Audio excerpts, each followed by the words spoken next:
তাহলে জনগণ বুঝবে বিএনপি আমাদের জন্য কি করতে চায়। জনগণ যখন বুঝবে কৃষকদের জন্য আমরা কি করতে চাই, তারা আর 31 দফা পুরো পুস্তক পড়ার প্রয়োজন হবে না।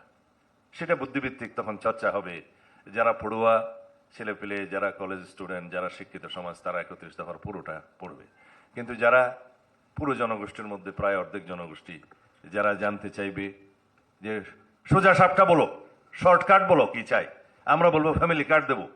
পরিবারের যিনি প্রধান কর্ত্রী মহিলা, তিনি ফ্যামিলি কার্ড নিয়ে বুঝবেন যে এটা তার ক্ষমতা, এটা তার উন্নয়ন, ওইটা তার ক্ষমতায়ন, এবং সেটা তাকে নারী উন্নয়নের একটা অঙ্গীকার হিসেবে সে দেখবে। এটা তার অর্থনৈতিক মুক্তি বাস্তবায়ন করবে। সেই ফ্যামিলি কার্ডটা আমি আগে বললাম এই কারণে, বাংলাদেশের অর্ধেক জনগোষ্ঠী হচ্ছে আমাদের মহিলা। সেটা পৃথিবীর প্রায় সব দেশে পরিসংখ্যানটা মোটামুটি এরকমই থাকে, কাছাকাছি। যেমন কালকে ভোটার সংখ্যা দেখলাম শুধু 22 লক্ষ না 20 লক্ষ, বেশ কম আছে, প্রায় অর্ধেক অর্ধেক। এখন সেই ফ্যামিলি কার্ডের বক্তব্যটা শুধু 3টা কথা বলতে হবে। এটা নারীর ক্ষমতায়ন, এটা নারীর উন্নয়ন, নারীকে স্বাবলম্বী করবে, নারীর মর্যাদা বৃদ্ধি করবে। সেই পরিবারে আর্থিক সচ্ছলতার সাথে সাথে তার সন্তানরা শিক্ষিত হবে, এবং শিক্ষিত হলে তার নিজের ভাগ্য সে নিজেই গড়ে নেবে। কৃষকের কথা আগে বললাম। বাংলাদেশে আমরা প্রায় সকল বলে থাকি যে শিক্ষাই জাতির মেরুদণ্ড, সত্যি। কিন্তু প্রকৃত অর্থে অর্থনৈতিকভাবে যদি চিন্তা করি, যে দেশের জনগোষ্ঠীর অর্ধেকের চাইতেও বেশি, 60% কৃষক, তাদের মেরুদণ্ড যদি শক্তিশালী হয়, তাহলেই পরে জাতির অর্থনৈতিক মুক্তি হবে। আমরা এখনো শিল্প নির্ভর দেশ হতে পারিনি। বাংলাদেশে কৃষি নির্ভর দেশ হিসাবে অনেক ভবিষ্যৎ আছে। আমাদের মাটি এত উর্বর, যেখানে যে কোনো কিছু রোপণ করে দেওয়া যায়, ফলে যায়, নিয়ামত। পৃথিবীর অনেক দেশ আছে যেখানে 9 মাস কোনো শস্য উৎপাদন করা যায় না, 6 মাস কোনো শস্য উৎপাদন করা যায় না, বরফে ঢাকা থাকে। কিন্তু বাংলাদেশের মাটি 12 মাস যে কোনো ফলনের জন্য উপযুক্ত। সেজন্য কৃষি নির্ভরশীলতা বাংলাদেশের জন্য অর্থনৈতিক সমৃদ্ধির একটি বিশাল অঙ্গ হতে পারে, তাই আমরা তুলে ধরেছি। সেই কৃষিকে আধুনিকায়ন করতে হবে, উন্নত করতে হবে, চাষাবাদ পদ্ধতিতে মেকানাইজড করতে হবে, এবং পরবর্তীতে আমরা কৃষিতে ডাইভার্সিফিকেশন নিয়ে আসব। তারপরে সেটা রপ্তানিমুখী হবে। বিশাল একটি সম্ভাবনা আমাদের জন্য আছে। ইতিমধ্যে আমাদের মৎস্য উৎপাদনের পৃথিবীতে 6 নম্বর না 7 নম্বর, ডক্টর জিয়া বলতে পারবে, বাংলাদেশ আমরা অ্যাচিভ করেছি। আমরা লাইভ স্টক সেক্টরে, যেহেতু একটি পার্শ্ববর্তী দেশের উপরে অনেকটা নির্ভরশীলতা ছিল, সেটা আমরা আজকে কাটিয়ে উঠেছি লাইভ স্টক সেক্টরে। সম্ভব, বাংলাদেশের কৃষিখাতে বিপ্লব করা সম্ভব। তার গোড়াপত্তন যিনি করেছিলেন, তার নাম শহীদ রাষ্ট্রপতি জিয়াউর রহমান।